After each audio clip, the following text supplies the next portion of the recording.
Şifrəsi unudulan və ya itmiş e-poçt ünvanını necə bərpa etmək olar? Bəli dostlar, ilkin olaraq mən sizə şifrəsi unudulan bir e-poçt ünvanını bərpa etməyə göstərəcəm. Yəni flankes.03@gmail.com bu ünvan əlinizdə var, amma şifrəniz yoxdursa, bu dediklərimi edin. Yox, ümumiyyətlə bu dediyim e-poçt ünvanı yoxdursa, bundan sonra deyəcəklərimi izləyirsiniz və ya videonu irəli çəkərsiniz. Altdakı çubuqdan idarə edə bilərsiniz bunu da. Bəli dostlar, bunun üçün siz hər hansı bir Google proqramına daxil olmalısınız. Mən bunu Gmail proqramı ilə edəcəm. Gmail-ə daxil olduqdan sonra buradan sağ üstdən profil işarənizə klik edin və buradan biraz aşağıya düşüb başqa bir hesab əlavə et düyməsi yazılıb. Buna klik edin, sonra buradan Google-u seçin və gördüyünüz kimi Google-un hesab açma bölümü burada bizi qarşılayacaq. Bəli, gördüyünüz kimi e-poçt ünvanını buraya yazdım. Tutaq ki, elə hesab edin ki, bu mənim e-poçt ünvanımdır. Sonrakı dediyimdə bu e-poçt ünvanı təsdiqlənir və buradan məndən kod soruşur, yəni şifrə. Bu şifrəni də tapmaq üçün baxın burada şifrənizi unutdunuz deyə bir seçenek var. Yəni sual işarəsi ilə bunu buraya qoyub bu formada davam edirsiniz və burada müəyyən üsullar ilə qaytarmaq olar. Misal üçün burada bərpa e-poçt ünvanı, telefon nömrəsi və hətta belə telefonun barmaq izini belə soruşa bilər burada sizdən. Bu üsulu mütləq yoxlayın. Yəni ən birinci yoxlamalı olduğunuz üsul budur.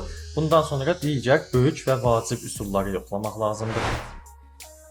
Dostlar, üsulumuzu ətraflı göstərməzdən əvvəl çox xahiş edirəm ki, aşağıdan YouTube kanalımıza abunə olub videoya like atın ki, belə faydalı videolarımızın davamı gəlsin. Siz abunə olduğunuz zaman mən belə faydalı videoların davamını gətirirəm və hamınız faydalanırsınız. Ona görə də mütləq abunə olun. Bəli, baxın burada məndən keçiş anahtarı, yəni barmaq izini soruşmaq istədi. O da bu hesab mənə aid olmadığına görə, yəni sizə göstərmək üçün ad soyad yazdım ora özümdən. Yəni bu hesabda barmaq izi funksiyası əlavə olunmayıb deyə bu üsul işə yaramadı və bir şeylər tərs getdi deyə belə bir xəta verdi. Yəni siz ən birinci bunu yoxlayın. Orada bərpa e-poçt ünvanını bilirsinizsə onu yazın və ya əvvəldən əlavə etmişsə onu qeyd edin. Həmçinin telefon nömrəsi ilə də nömrəyə kod göndərib bu formada aça bilərsiniz. Və bundan əlavə olaraq mənim əlimdə gördüyünüz kimi mən bir Android telefon istifadə edirəm. Bəli, bu istifadə etdiyiniz Android telefon da təsir edir e-poçt ünvanınızın şifrəsini tapmağa. Bu nə cür təsir edir? Deməli siz burada hesabı açmaq istədiyinizdə Google sizə burada təsdiq verir ki, bu hesabı siz açırsınız. Amma gedib misal üçün yeni telefon almısınız. Yeni telefon açanda orada biraz daha çox sual verirsə, misal üçün şifrəni yazdınız, gəlir burada sizdən ev ünvanı soruşur və ya telefon nömrəsi əlavə etmişsə onu soruşur. Bunun səbəbi odur ki, o telefon yenidir və Google o telefonu tanımır və burada təhlükəsizlik üçün o hesabı biraz girişin çətinləşdirir. Yəni bunun üçün də siz mütləq eyni telefondan giriş etməyə çalışın. Yəni o hesab köhnədən hansı telefondaydısa gedin onu da açmağa çalışın. Sonra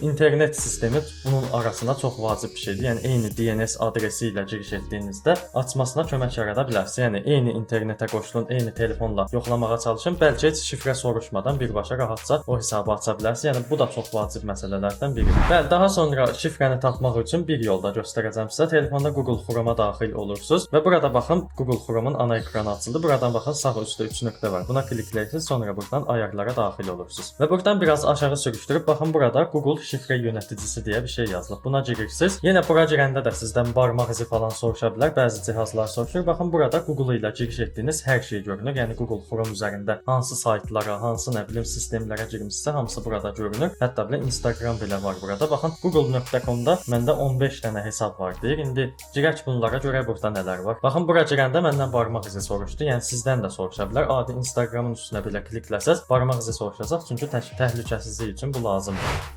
Bəli, baxın bu dəqiqə böyük ehtimal mən buraya blur atmışam, yəni bulanıq görünür, amma gördüyünüz kimi burada bəlkə bir xeyli hesab var. Yəni mənim bütün Google hesablarım burada var və burada onun yanında şifrələri də var. Baxın birini buradan göstərəcəm. Göz işarəsi və bu göz işarəsinə kliklədiyimizdə avtomatik olaraq Google hesabının şifrəsi burada görünür. Yəni bu üsul ilə şifrəni tapa bilərsiniz. Yəni əgər Google Chrome'da giriş etmisinizsə, rahatca o şifrəni buradan götürüb qaytara bilərsiniz. Və əlavə olaraq dostlar, bundan əlavə olaraq köhnə şifrələri bilmək də sizi bir ehtimal qurtara bilər. Yəni misal üçün hesabınızı uzun müddətdir istifadə edirsinizsə və o hesabın 3-4 dəfə şifrəsini dəyişmisinizsə, misal üçün əvvəl Flankes 1 2 3 idi. İndi onu dəyişdirib başqa bir şey etmisinizsə və köhnə olan şifrəni bilirsinizsə, bir yerə qeyd etmisinizsə, o köhnə şifrə ilə də qaytara bilərsiniz. Çünki bildiyiniz kimi ümumiyyətlə Google köhnə şifrəni yadda saxlayır və siz o köhnə şifrəni bura yazdığınızda bəzən sizə deyir ki, yeni şifrəni girin, bu köhnə şifrədir. Yəni belə bir xəta verir.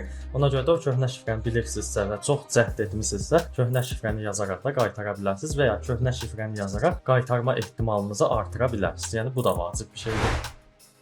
Bəli dostlar, göstərdiyim bu üsullar ilə siz şifrənizi unutmusunuzsa, o şifrəni qaytara bilərsiniz. Yəni bərpa AirPods ünvanı və telefon nömrəsi bunların arasında çox vacib idi. Yəni bu iki şey yoxdursa, digər üsullar biraz az köməyinizə çatacaq, amma mən yenə göstərdim, bəlkə işinizə yarayar. Əsas da orada Google Chrome, Google'un şifrə sistemləri falan işinizə yaraya bilər. Gəlin indi itmiş AirPods ünvanını necə tapmaq olar? Yəni filankəs@gmail.com ünvanı itibsə, onu necə tapmaq olar, onu göstərim. Dostlar, üsulumuzu ətraflı göstərməzdən əvvəl çox xahiş edirəm ki, aşağıdan YouTube kanalımıza abunə olub videoya like atın ki, belə faydalı videolarımızın davamı gəlsin. Siz abunə olduğunuz zaman mən belə faydalı videoların davamını gətirirəm və hamınız faydalanırsınız. Ona görə də mütləq abunə olun. Bəli dostlar, bunun üçün də yenə Google'un oturum açma, yəni hesab açma hissəsinə gəldim.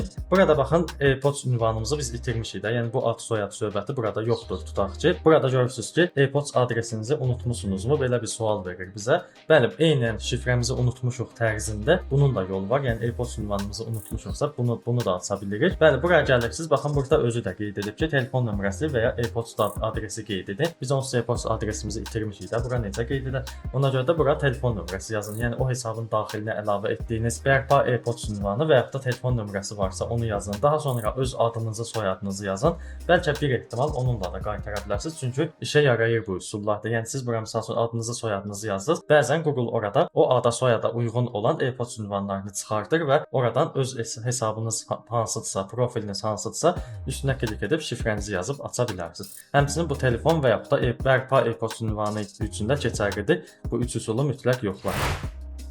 Və dostlar, bunun yanında yenə az öncəki kimi Google Chrome da burada işimizə yaraya bilər. Yəni az öncəki üsul ilə siz AirPods ünvanını da görə bilirsiniz. Çünki az öncə özünüz də gördünüz ki, mən şifrəni görmək istəyəndə 3 nöqtəyə klik etdim, ayarlara daxil oldum. Buradan biraz aşağıya sürüşdürdüm və burada Google şifrə yöneticisi deyə bir şey var. Baxın, bu hissədə mənim Google hesablarım və hesabların şifrələri görünür. Yəni filankəs@gmail.com AirPods ünvanı burada görünür. Yəni oradan AirPods ünvanını götürə bilərsiniz. Bəzən buranın da yaddaşında qala bilər. Və dostlar, bundan əlavə olaraq telefonunuzun klaviaturası da bunu yadda saxlayır. Misal üçün, baxın, mən buradan ara düyməsinə klik etdim. Buraya bir özümə aid bir AirPods ünvanını yazmağa çalışıram. Bəli, baxın, elə hesabı yazdığım zaman, hesabın bir hissəsini yazdığım zaman, yəni öz adımı yazıram, ardından Google klaviatura gətirir. Baxın, altda önərir. Bu dəqiqə böyük ehtimal sizə bulanıq görmür, amma dəqiqdir ki, orada 3 dənə hesab göstərilir bu dəqiqə mənə. Yəni filankəs@gmail.com görünür. Yəni siz də bunu klaviatura ilə edə bilərsiniz. Öz adınızı, soyadınızı yazaraq bir hissəsini Google-a buraxa bilərsiniz. Google orada tövsiyə edəcək. Amma bunun üçün sizə Google klaviatura, yəni Gboard deyə bir proqram var, o lazımdır. Gəlin bunu da göstərim mən sizə.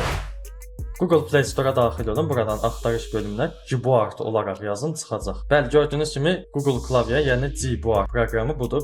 Məndə də bu yüklüdür və telefonun özünün susmaya görə, yəni varsayılan klaviaturası budur. Samsung telefon istifadə edirsə bu gəlməyəcək sizdə. Ona görə də mütləq bu proqramı yükləyin. Sonra orada klaviaturada öz adınızı, soyadınızı yazın. AirPods ünvanını Google özü tövsiyə edəcək. Dostlar, bundan əlavə olaraq bizə gələn maillər və mesajlar ilə də bu AirPods ünvanını görə bilərik. Maillə necə görə bilərik? Misal üçün siz o hesabı hansısa hesabı qurtarma, yəni bərpa AirPods-una yerləşdirmisinizsə, həmin bərpa AirPods-una gələn maillər bu hesaba da gəlir. Ona görə də üstdə və yaxud da ən altda maillər görünür. Ona görə də bunu yoxlamanızı tövsiyə edirəm. Həmçinin telefonda mesajlar proqramı var, yəni bu proqram. Bu proqramda da mesajlar görünür. Bəli, baxın, tutaq ki, bir neçə ay və yaxud da bir neçə il əvvəl Google-dan bir nömrə ilə təsdiq etmisiniz və kod gəlib sizə, yəni Google təsdiq kodu gəlib. Həmin Google təsdiq kodunun altında və ya üstündə AirPods ünvanı görünür ki, filankəs@gmail.com.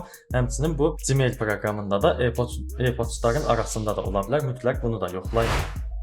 Və son üsulumuz olan sosial şəbəkə üsulunu da göstərim. Bunu da Facebook ilə göstərəcəm, amma bu Instagram, TikTok və ya da WhatsApp üçün də keçərlidir. Facebooka daxil olursunuz. İndi burada mən nəyi göstərəcəm? Tutaq ki, siz Facebook istifadə edirsiniz və həmin hesab ilə TikToka və ya da Facebooka girmisiniz, giriş etmisiniz və giriş etdiyiniz zaman avtomatik olaraq o hesab Facebookun yadında qalır. Yəni filankəs@gmail.com Facebookun içərisində görünür. Bunu indi necə görmək olar onu göstərim. Hesabınıza daxil olacaqsınız. Baxın, sağ üstdən hesab işarəsinə, yəni profil işarəsinə klik etdim. Buradan baxın, sol küncdə 3 nöqtə var. Bu sol küncdəki 3 nöqtəyə klik edirəm. Sonra buradan baxın, ayarlar və gizlilikə daxil oluram. Sonra dostlar, buradan ayarlar və gizlilik bölümünü açıram və onun altında ayarlar çıxır. Bu ayarlara klik edirəm və hesablar mərkəzi deyə bir şey çıxır ən üstdə. Buradan AirPods ünvanınızı görə bilərsiniz. Baxın, şifrələr və güvənlik bölümündə şifrələrimiz görünür. Sonra onun altında da profillərimizin yanında AirPods ünvanı varsa AirPods ünvanı, sonra telefon nömrəsi varsa telefon nömrəsi və bunun kimi giriş metodları görünür. Yəni bunları yoxlamanızı tövsiyə edirəm. Tək bunu Facebookla yox, Instagram Instagramda da edə bilərsiniz. Sonra TikTokda